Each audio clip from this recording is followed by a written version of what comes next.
Prabhupada's lectures. So what would you suggest we read next? That's the question we had first. Now that we've finished, what would you suggest? Well, Science of Self-Realization, Yeah. very nice.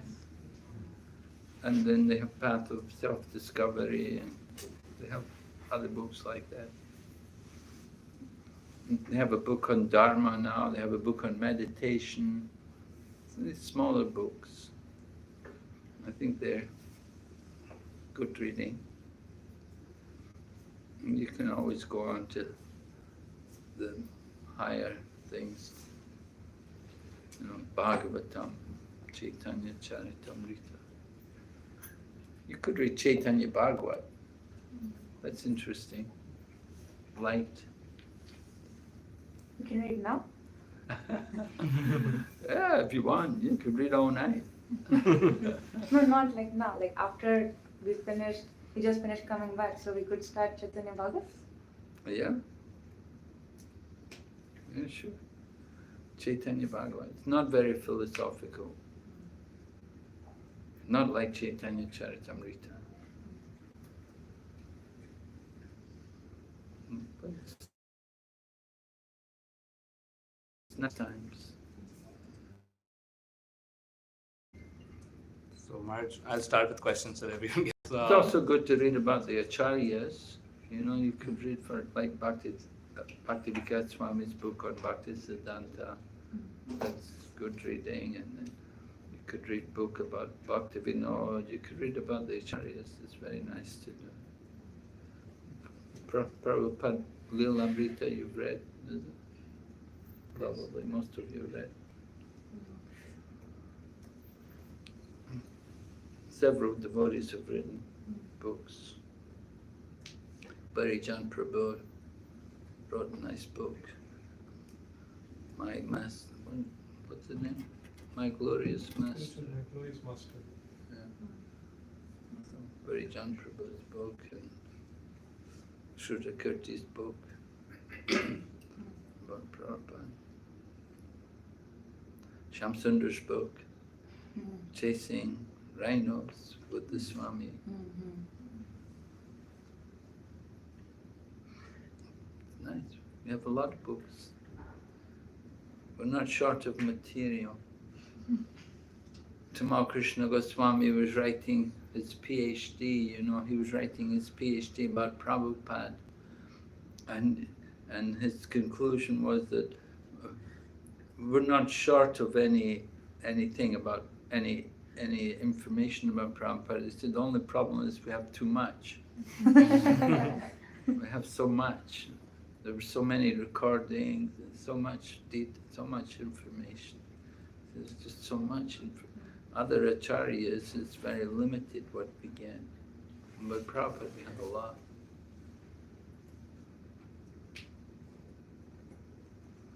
So we're lucky. We have a nice heritage.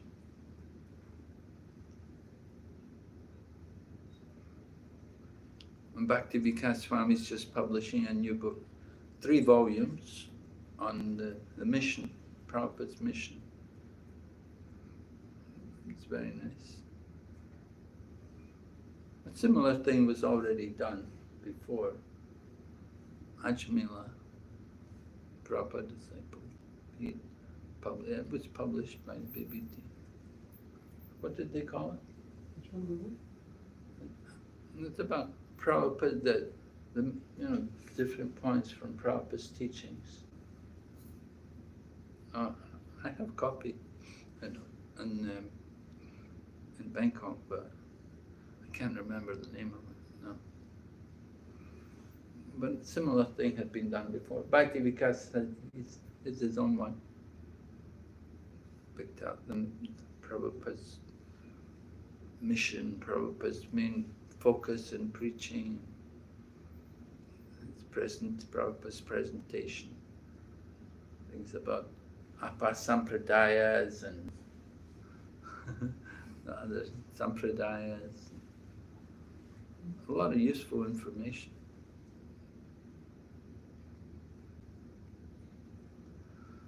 Srimad Bhagavatam says that devotees are always so busy, there's so much to be done, there's so much to read, so much, you have so many things to learn, so many books to read, so much chanting to do.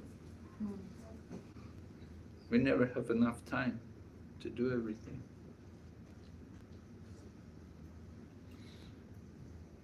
It's nice. You know, if you say, I don't know what, I have nothing to do. Unusual, something's wrong. Somebody said, I have nothing to do, I don't know, something's wrong.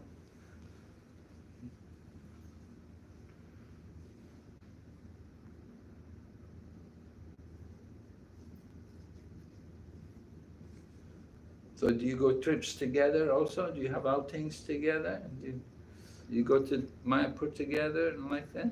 We have been. Yes, we have been. In the largest sense of on broader youth class, there are 50 members, 60 members. We plan a trip. We go together. So we've been to Vrindavan. We've been to Mayapur. Last was 2023 Mayapur. Yeah, last was 2023 in Mayapur. Where did you all stay? Ishwadhan Dham. In Sodia? Yes, You all got rooms there? Sorry, Maharaj? You all got rooms at Gaur Purnima time? Maharaj, we booked in January first week. Huh? We booked it at January first week. Srila Prabhu ki jai. Full the strings. Oh, Sri Balaramdesh. I thought you meant January the year before this.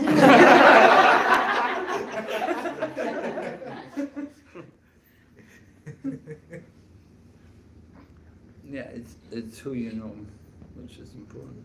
If you know the right people, then you can get.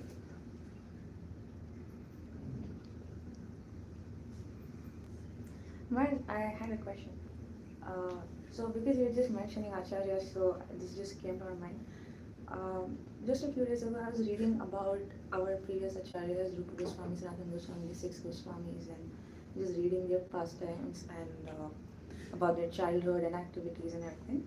So I was observing this one thing, and of course, I also observed the same in Prabhupada disciples, yourself and others, and how everyone is so absorbed, so dedicated, and so devoted, so selflessly devoted to their guru and in supporting their mission. Like the 6 Goswamis were so dedicated and focused on serving Mahaprabhu and Mahaprabhu's instructions.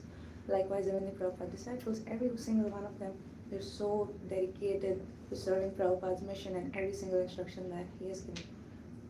I'm just thinking, like for me, their devotion and their dedication is so unfathomable. Like I can't even visualize reaching there or even having even one bit of that emotion and sincerity and serving and fulfilling their instructions. I'm just not able to understand how, like what could be the pathway to, you know, reach that stage, like the way they're so focused and selfless and completely all out there, giving everything that they have to fulfill that mission, you know. Just wanted to know. How do you get that commitment? Yeah. Well, not everybody has that commitment. You know, Prabhupada gave a lot of people instructions. Not everybody took them. Not everybody dedicated themselves so much to them. But just like Bhaktisiddhanta Saraswati asked many people to go and preach in the West, but not many people did it, right? And similarly, Prabhupada asked people about, Prabhupada was asking people, go to China, to preach in China, you know. Not many people did it. Prabhupada had asked people. Even to get somebody, Prabhupada wanted people to stay in Delhi. In Prabhupada's time, to stay in Delhi, nobody wanted to stay in Delhi. Oh, Delhi was just horrible. It was terrible. People would, no, I'm not going to stay in Delhi. But Prabhupada empowered some people. Some people took the instructions very seriously. And some people like, you know that devotee, what's his name? The one who wrote the book about Rasa Lila. Garuda. Hmm. You know Garuda? And he's a PhD, he's a very senior scholarly devotee, Prabhupada disciple, you know. So he did his PhD thesis on Rasa Leela, you know, and he took up Prabhupada's instruction about preaching to the scholars, preaching to the professors. Although Prabhupada didn't give him directly that instruction, but Prabhupada gave the instruction to others. And so Prabhupada gave instructions to other people, and they didn't, sometimes they went away, they didn't take up the instruction. But the instruction was there for somebody to take it up and to go, that Prabhupada wanted this. So it's not that everyone had to be directly instructed by Prabhupada, but if Prabhupada said he wanted this, he wanted that we should preach to scientists that life comes from life doesn't come from matter. Prabhupada wanted this, and you know, there's so many scientists, and not everybody's doing that, you know, but Prabhupada wanted that, and some of our devotees take up that order and try to preach, because it's Prabhupada's desire. So try to fulfill the desire of Prabhupada. Not that they all had to be instructed in that way, but they understood that Prabhupada wanted this. So whoever did it, they get the credit. Not that Prabhupada had to give them the order and empower them. Sometimes it happened, you know, some people, they were with the order, they get empowered. Other people, they got the order, but they didn't take up the order. They didn't do it. They didn't. So some other people come along, they take it up. Just like Prabhupada said, he said, if you do it, then you get the credit. He said, if you don't do it, somebody else will come along, they will get the credit. If you go and open a temple and preach Krishna consciousness and do something for Krishna, then you will get the credit. And if you don't do it, then somebody else will come behind and they will do it. They will get the credit. So Prabhupada got the credit. He went to the West, he did it. Other people, Bhaktisiddhanta Saraswati had sent Bon Maharaj and other people to England, and he was sending them money and everything. So they went to the West, they tried in Europe, and they got some credit. They went there one time, but they didn't really do a lot. But Prabhupada really he went all out, you know.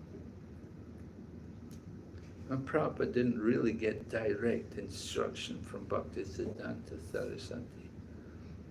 Although he said, you're a nice young man, why don't you preach Krishna consciousness? Why don't you preach the message of Lord Chaitanya? It was at the first meeting at Ottadanga. Have you been there, Ottadanga? Yeah. And so, 1922. And then you didn't meet him again. And he got initiation in 1933. And then 1930. So Prabhupada only met his guru 4 or 5 times. And Prabhupada had written to him, he was saying that I'm in family life, he said, I haven't been able to serve you very much. Is there any... Back and said to him that, well, you're good in English, you can try to preach in English language. He said, that will be good for you and for those who hear you. So that was his instruction from Bhaktisiddhanta. You should try to preach in the English language. So then Prabhupada began Back to Godhead, 1944. And then after that he began printing the Bhagavatam.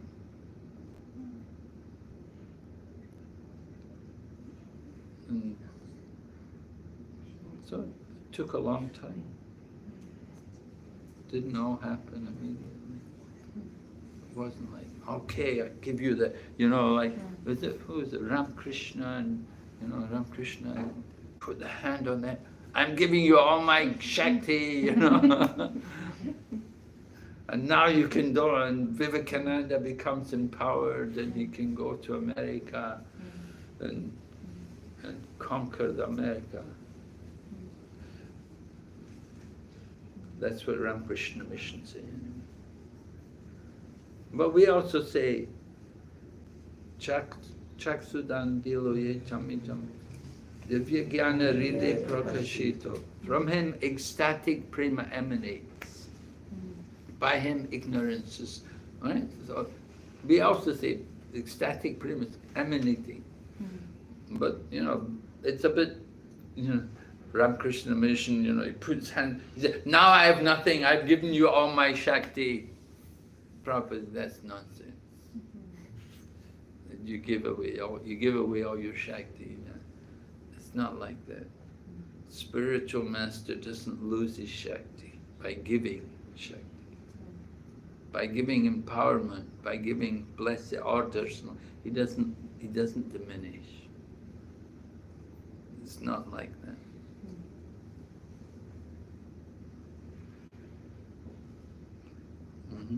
Maharaj, thank you, Maharaj. Maharaj, I had one question from Bhagavatam 1.8.26. The shloka Janmeshwara Shuddha Shivir, where Kunti Maharani, she says that my Lord, that you can be easily approached by those who are materially exhausted, and not by those who have or who are trying to improve their social percentage, their quality life, and everything. Maharaj, my question was here that through Guru, Shastra, and Sadhus, we have always heard that our spirituality never stops until a point we reach in a certain life. In next life, we are given that support, we are given that boost, that we are either born in aristocratic family or in a big family, so that we can continue.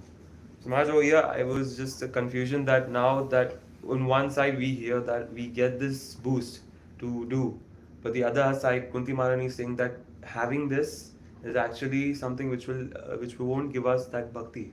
And in the translation, she says that last point is that one who has all these highly bodily features, education, and everything, won't be able to approach you with sincere feeling. So I was just trying to confuse with this sentence that having this, or those who are trying to inculcate materially, they won't be able to go ahead. But if you're attached to these things, if you're attached to these things and you're proud of them, that's the problem. Like in the Bhagavad Gita, Krishna says, Bhogaishwarya Prasad. In the minds of those who are attached to material objects and who are bewildered by these things, then the resolute determination for devotional service doesn't take place. So it's how we view these things, how we deal with them. But if we accept them as Krishna's blessings, the arrangement of Krishna's giving. So that's how we understand. We see it in relation to Krishna.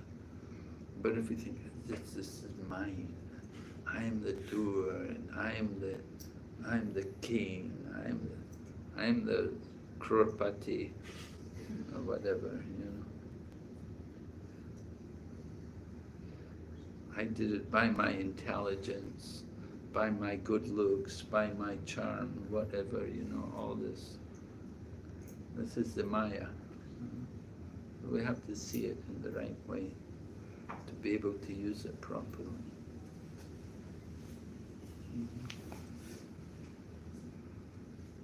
Everything is Krishna's. Krishna gives. Some people get so much material opulence and they forget Krishna. And we have to understand it's all the blessings of Krishna.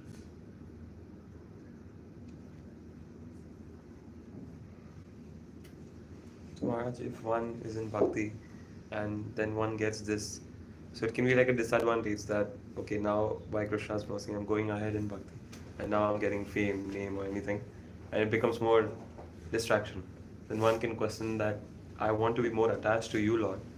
Why am I getting more of this that which will pull me away from you? Well, you get fame or name, you get that as the devotee of Krishna, that's to make you more humble, make you more dependent on Krishna. Yeah.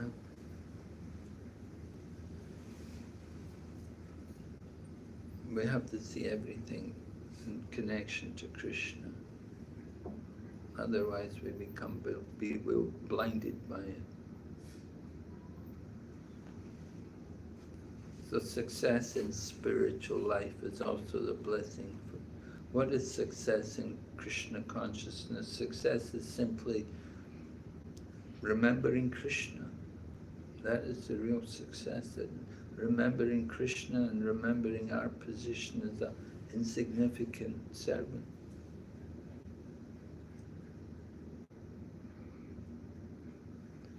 The real success comes at the end of life.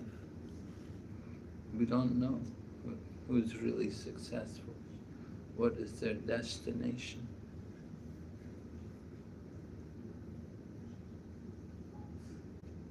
We have to be cautious. So, yeah, there's a lot of obstacles in life. And these things, they're like tests. Krishna can give you a lot of opulence, he can give you a lot of success. You can get bewildered by it. So we have to constantly remain humble and remember ourselves, remember our position. We're helpless, we're tiny, insignificant servants. Somehow, by the mercy of Guru and Krishna, we're able to do some tiny service.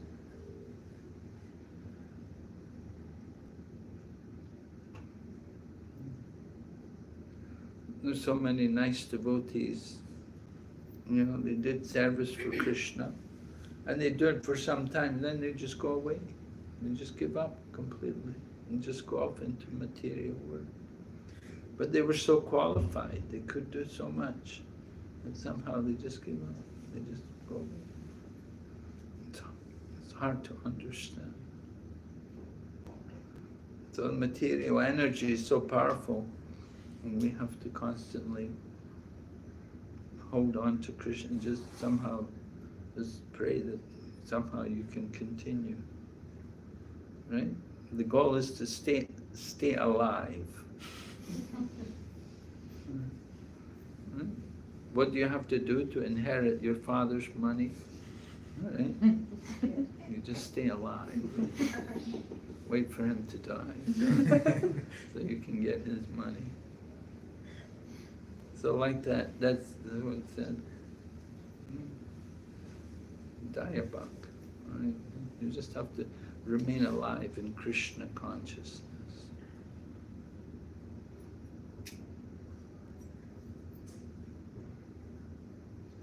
And Kolavika Sridhar was a great devotee, but he was very poor, and he was very insignificant. Nobody knew him. Hardly anybody knew him. But he was a great devotee.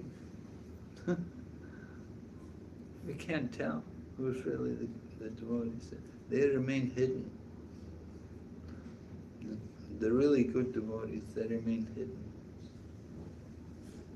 They don't show themselves.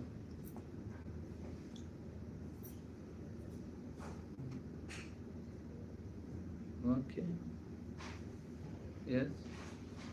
Maharaj, this is a small understanding I wanted from the preface of the Bhagavad Gita. This is towards the end. Just 2-3 sentences I would like to read to give it a pretext. So Prabhupada mentions, by the spell of illusion, one tries to be happy by serving his personal sense gratification in different forms which will never make him happy. Instead of satisfying his own personal material senses, he has to satisfy the senses of the Lord. That is the highest perfection of life. The Lord wants this and he demands it. One has to understand the central point of Bhagavad Gita. So here when Prabhupada, he speaks about that the best thing for the jiva is to render service to the Lord. But then he mentions it in a very strong manner, saying that Krishna demands it. So how do you understand this? That if Krishna is demanding it, if I was as a person having complete ignorance, how would I understand that for me it's natural to serve the Lord when someone's being so demanding towards me? If the question makes sense. Krishna's demanding something. How? What we? Okay. Just to reframe Maharaj, so for me as a jiva, I'm not sure. I don't know that Krishna, to serve Krishna is the best thing for me.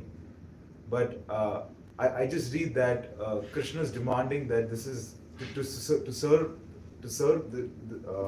him is the best thing. I haven't experienced it yet that it is actually the best thing to do for me. Mm-hmm. So how would I actually take this statement? How would I trust the statement that it's the best thing? Well, the way Prabhupada is describing it, Krishna demands it. You don't have any choice. It's not like Krishna's going to wait for you to decide. You do it, you know. He's the controller. He's saying, we're going to do this. We don't really have a lot of free will. It just happens. For everything. To bring us into Krishna consciousness, you know. We didn't really choose. It just happens somehow. Prabhupada writes, Krishna demands it.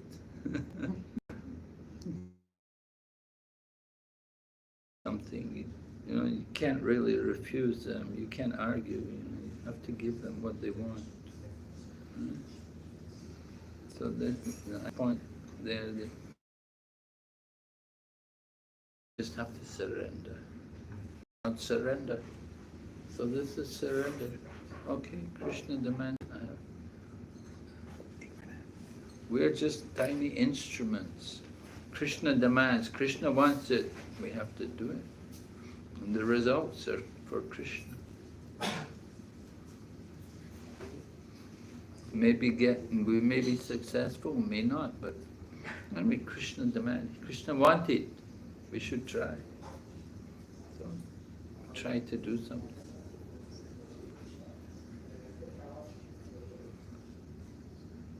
It's not easy to accept Krishna's will. You know, we have our own ideas, we have our own thoughts and what ambitions, what we would like to do, but ultimately it's all up to Krishna. What does Krishna want? And we have to just surrender to Krishna.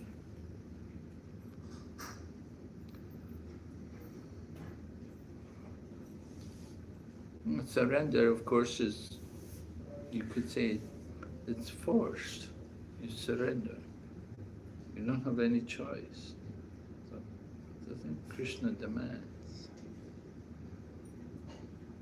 We're just puppets. And Krishna's doing it. He's pulling all the strings. Srila Prabhupada wrote in his arrival poem, he said, you have brought me here, now make me dance, make me dance, make me dance. So like that, Prabhupada was describing his helpless position. You come there to America, come to the US. Krishna had brought him there. It was so inconceivable how it happened that Prabhupada had just approached that one man. He said, my son is in America. So Prabhupada somehow said, oh, your son can sponsor me to come to America. And Prabhupada just said it in the spur of the moment. And he never thought the man would do anything about it. But somehow, sometime later, the man said to Prabhupada, my son sent the sponsorship for you. You know, that now you can. And it was a shock. It was a shock to Prabhupada because he didn't think it would happen. Because so many times before, Probably he'd ask people that, "Oh, can sponsor me, you know, how many people will do it?" So somehow this man, he did it.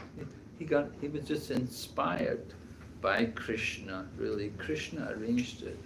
Krishna wanted Prabhupada to go, so Krishna arranged it.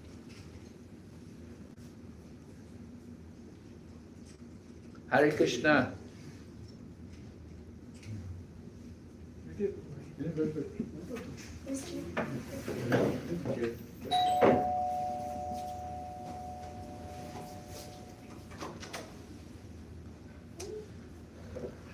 Yeah, we may think, oh, somebody, he's very demanding, you know, we think not very pleasant, you know, somebody's so demanding.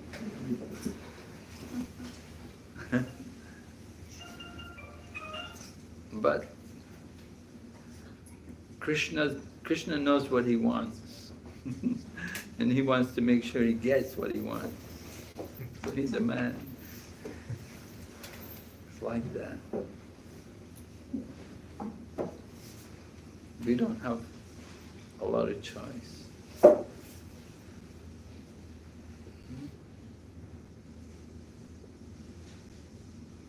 Okay. So, My question was, how do we individually understand if we are progressing in Krishna consciousness? well, that's understood just like, how do you know if you're had enough to eat or not? You know? You can usually, you know yourself, if you've had enough to eat, you can, you know, you start to feel a bit full, you know. It's all like that. How do we know if we're progressing in Krishna consciousness? We feel, what is it? Bhakti Pareshanubhava Varakti. You get perception of Krishna, you start to become more conscious of Krishna regularly. And you start to think more about Krishna, and you think less about the material energy and about sense gratification.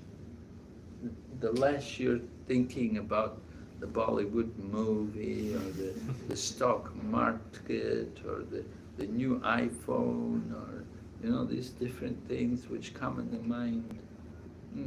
The less you think, the more you're thinking about hearing and chanting, the more you're thinking about Krishna consciousness. So that's how you know when you're progressing. You're less interested in the material, and you're more interested in the spiritual. And the more you have interest in the spiritual, then the more you're progressing. You cannot have darkness and light together. There's either the light or the dark. So Krishna and Maya. So the more you're with Krishna, the less you're with Maya. So we put aside Maya and we take shelter of Krishna.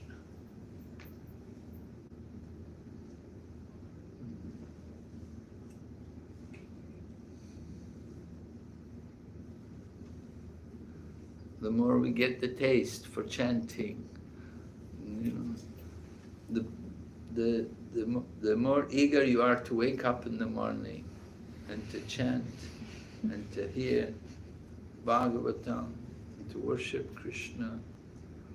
That's the progress in Krishna consciousness.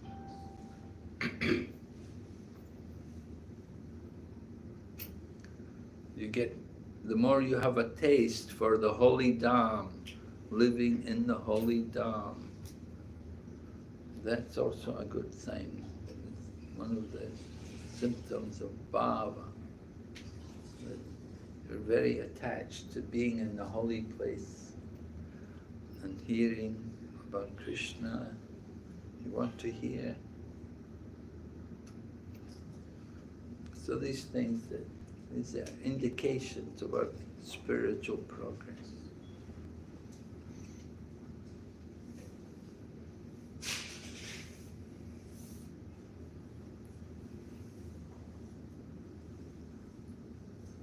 Yes? Mataji, some questions? Yeah. Yes, Prabhu. Anyone else asking me that? Go ahead. I just wanted, Maharaj, during your early stages of Krishna consciousness, what was that one challenge which you had to face, which was you felt at that moment, which was something very much heavy at a person or development, and how was it that you were able to overcome it? Well, what is the challenge?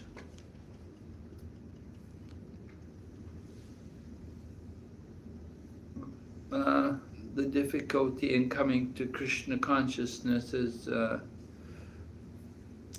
well, it's like when you get married, you get new friends, right? When you get married, you get new friends, you lose your old friends. Maybe you were a bachelor and you associate with all the single men like that, but then when you get married, you know, you have your wife and you have to take your wife everywhere, and you associate with other couples and stuff, you know. It's different. So the same way becoming a devotee, it's a bit like that, you know, that you're with the devotees and you're leaving behind, you know, a lot of old friends, you know. You know, people you used to know, used to associate with, you've kind of said goodbye, you know. You're like cutting the knot, you know. You're just, or you're closing the door on them, you know. You don't want to be with them anymore. You've taken up a new lifestyle. You're living with the devotees.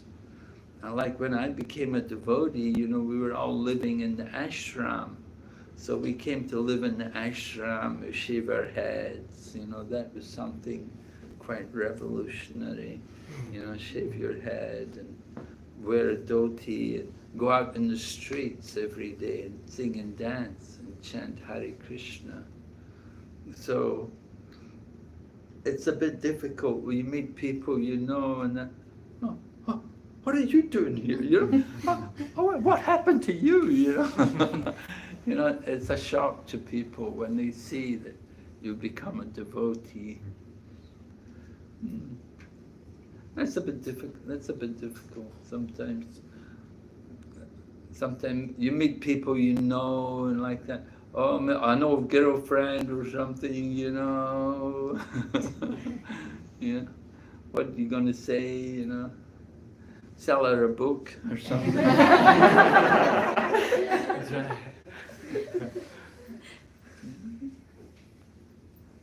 Those are the difficulties, really. Parents, of course. It can always be a problem. Haranyakashipu fathers, you know. Material. Not too many parents like their children to become devotees, you know.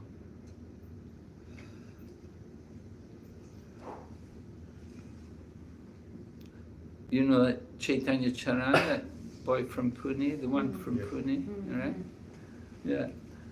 We were having a seminar in Calcutta and somebody said, why didn't Prahlad preach to his father? So I said, did you ever try preaching to your father? And Chaitanya Charan said, yeah. He said, I agree with you. He said, it's true. Because he said he had the same problem with his father.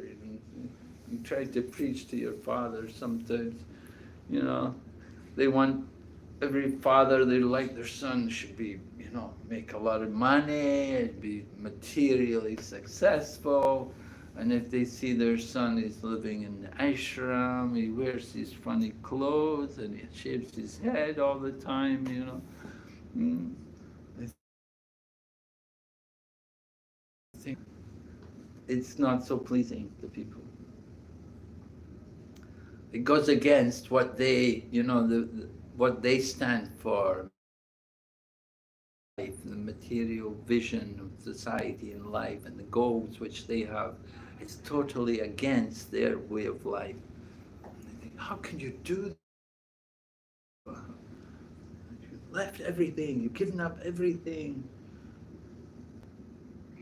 What are you going to do when you get old? You know, well, here I am, I'm old, you know, I'm still chanting Hare Krishna.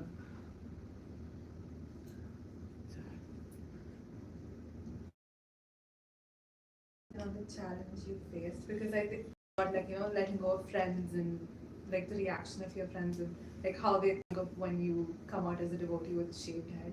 I think because we live here, we actually have like two separate lives, wherein we have our material friends and then we have this little group which is like our spiritual friends. For me personally, sometimes I find it hard to like let go of my material friends because I still enjoy their company and I still love talking to them. And I start like because I think sometimes a few of our views match in terms of spirituality as well, but their idea of fun and my idea of fun is very different. But I don't know how to explain that to them because it's like everything matches. It's just our ideas of fun doesn't match, don't match, because they like going out club hopping, drinking, it's their thing. And for me, if you ask me, come out at 2 a.m. and be like, I can't, I'm in bed, like all cozy and like ready to like sleep. So how do you explain that to friends? Because I feel like you must have faced it as well, like when you went to ashram.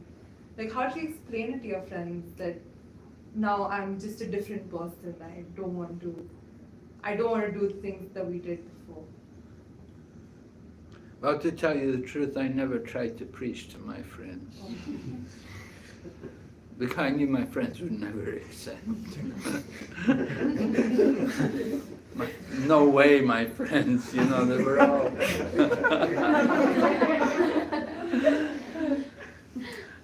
So I thought, I'm not going to waste my time. Didn't think it would do me any good to try to... Yeah.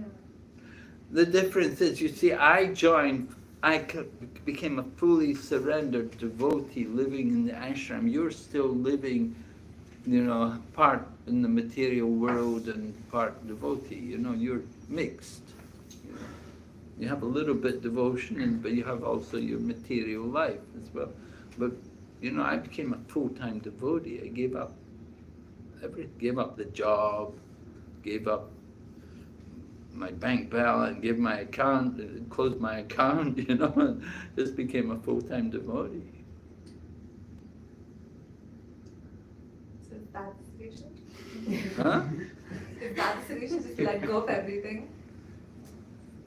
She's asking, is that the solution? Like that, just let go your friends and just don't. Well, yeah.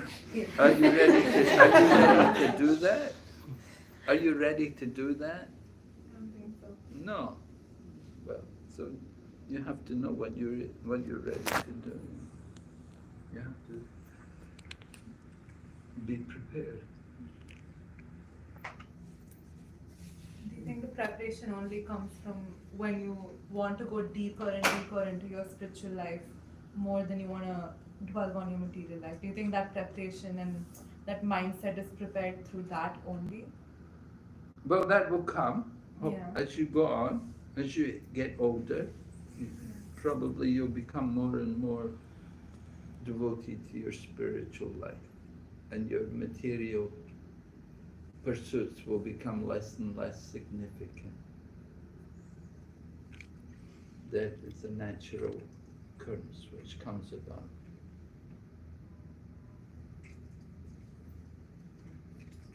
For me, I became I was 21 when I became a devotee. So a lot of other people became devotees also young. Not all of them stayed, Some would drift away, would give up, go off some other place. But a number of us also stayed. Many people, I was initiated. When I took initiation, I was initiated. Like Subhak Swami, he got initiated. I was initiated in the same direction. And Mahavishnu Swami. And some of the people were around also for that time. They're not Swamis, but they're still devotees. Active.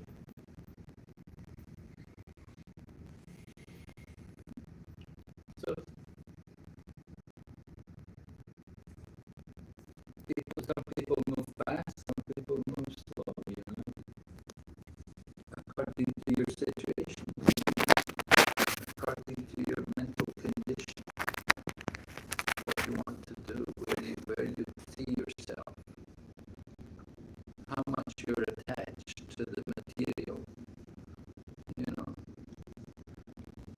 you're involved in the material world.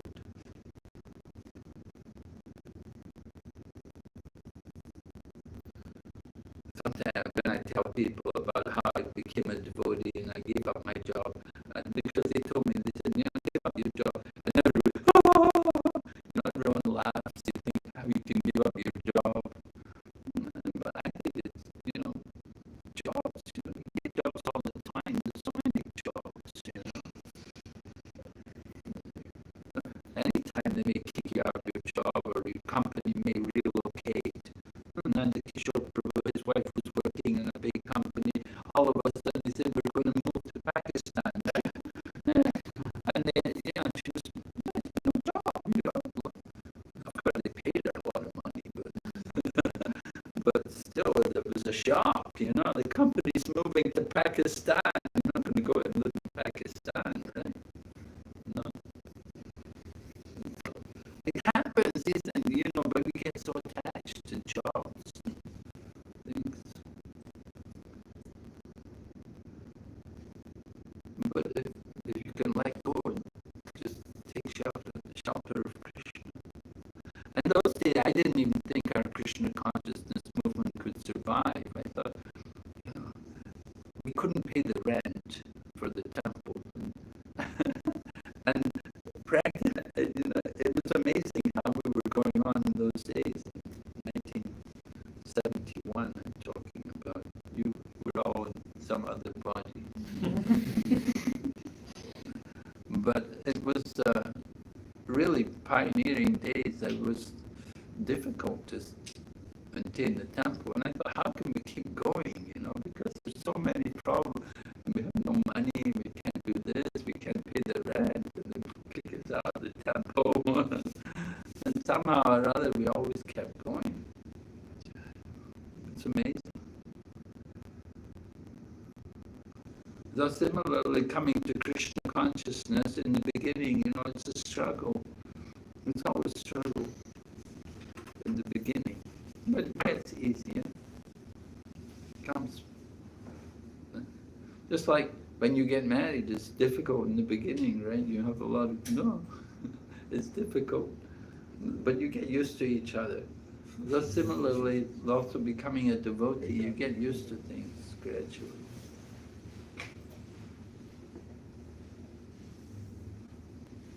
Maharaj, which place it was you're talking about that time when you left the job and you joined London. London?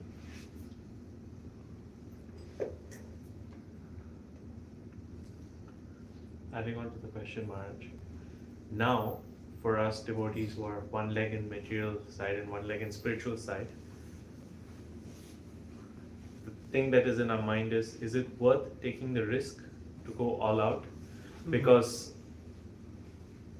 I become completely spiritual and I go to the Dham or live or do something as a full-time devotee. But then we also see from experience that not all full-time devotees are able to be good full-time devotees. Rather, I'm able to peacefully focus on material life, keep it going, as well as spirituals, maybe like Bhakti or Thakur. But in this day and age, do you still think it is worth taking a risk sometimes and going and just leaving it behind? What is your opinion to grasp the devotees now?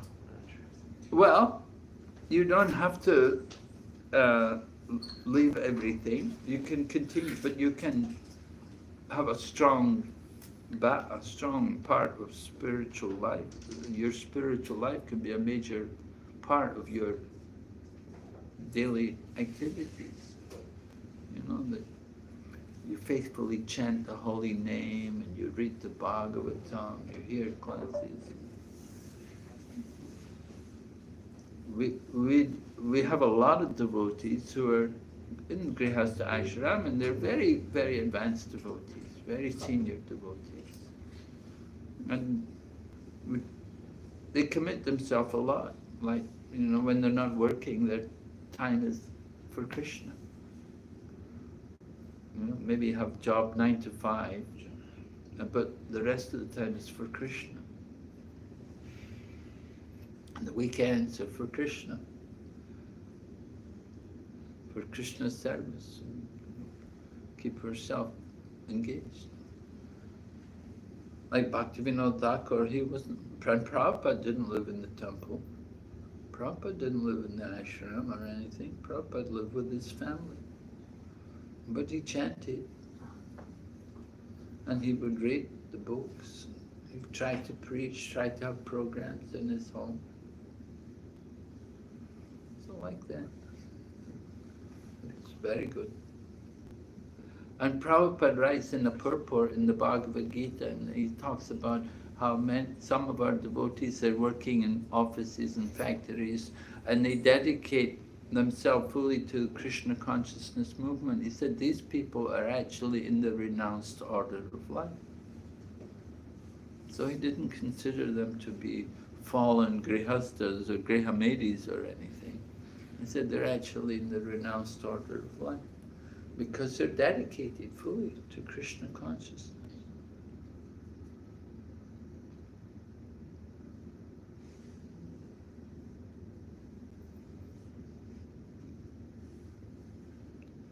In some of our temples, they have a manager, they have a temple manager, they have to pay them a salary, you know, and they're working for the temple, cleaning, taking care of the temple. And they get a salary, you know, they're paid. In Mayapur also, devotees there, they get something like the brahmacharis, what is it, how much, 500 rupees a month or something? You know, pocket money just to buy their soap and toothpaste. Not much money, but just enough. They can buy new cloth.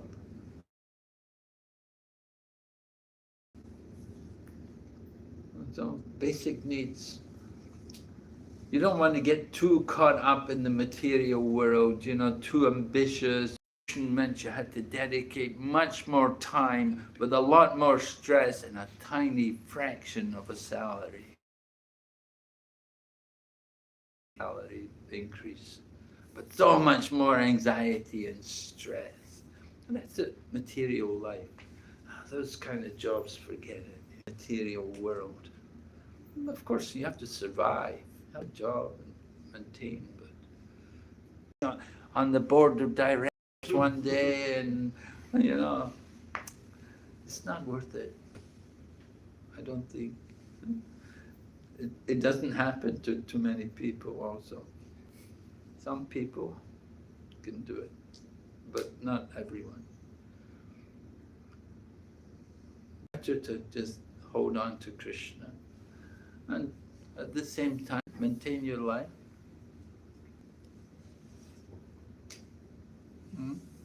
Just a follow-up question on that, as you were mentioning. Maharaj, in 2023, few of the boys, including me, when we were in Chaupati Ashram for training, Vaishnava training, we had a session with Gaur Gopal Prabhu, and over there, Gaur Gopal Prabhu was, as he was speaking to us, he was mentioning that, you know, nowadays ISKCON, people think that ISKCON is like a place for mediocres, as in the front face, that people who couldn't do anything, they end up doing Krishna Bhakti. And he mentioned up saying that, you know, why not we push ourselves and we become the board of directors, we become those big personalities and still being there in Krishna consciousness and dedicate our service over there. So I just wanted to ask that now, as you mentioned, that rather than being more passionate that side, we be more calm. But there are other thoughts also that, okay, if what if that I use my full capacity, be passionate to the extreme, and then whatever the fruits is, I give it to the Lord. Is that wrong? Well, I think it's dangerous. You get caught up in the modes of nature. The passion, you give your passion. If you're going to make it to the top, it will happen without you selling your soul. You know? Yeah. You give yourself completely to the company. They'll take advantage of you. They'll walk all over you. They won't put you on the board of directors. They'll just keep using you. But if you're going to get up there, you'll get up there. Krishna can put you up there without any effort. If you're meant to be there, it will happen. But it's very risky to try to give yourself, push yourself and be passionate and work, and you get caught up in the whole thing and you forget Krishna. And you forget, you may get up there and you forget Krishna. What's the good of it?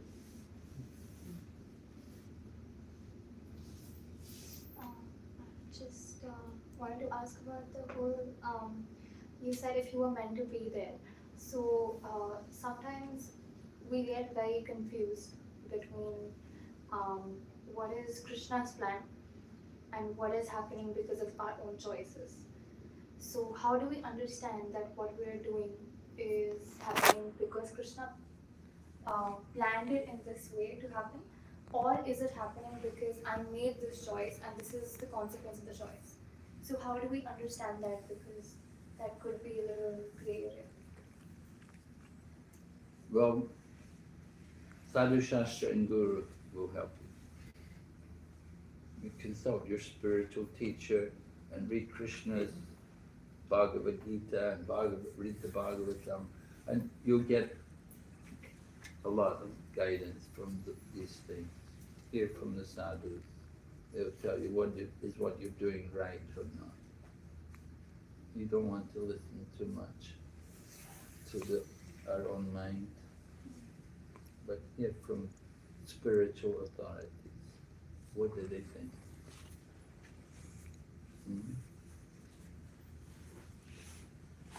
And we need that. We need to hear from others. Am I doing the right thing? Is it okay? We all need that.